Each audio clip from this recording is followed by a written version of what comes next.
अस्सलाम वालेकुम दोस्तों, आज का मेरा पैगाम आप सबको, जानवर को ज़िबा करना सुन्नत इब्राहिमी है और नफ़रतों को ज़िबा करना सुन्नत रसूल सल्लल्लाहु अलैहि वसल्लम है।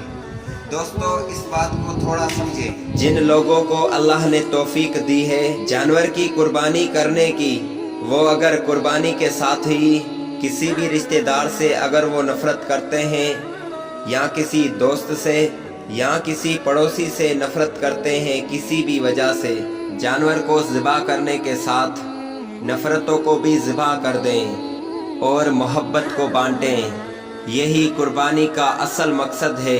गुरूर और अना को छोड़ें, आजिज़ी और तकवा इख्तियार करें। अल्लाह की रज़ामंदी के लिए अपना हो या बेगाना, दुश्मन हो या दोस्त, सबके साथ ईद मिलें।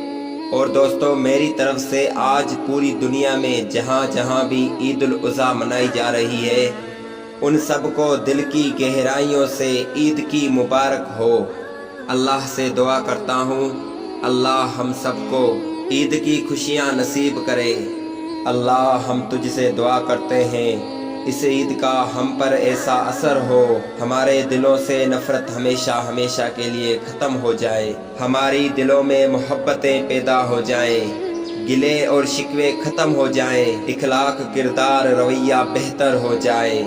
आखिर में मैं आपसे कहता हूँ, लाज़मी नफ़रतों की कुर्बानी दें और मोहब्बतों को बांटें।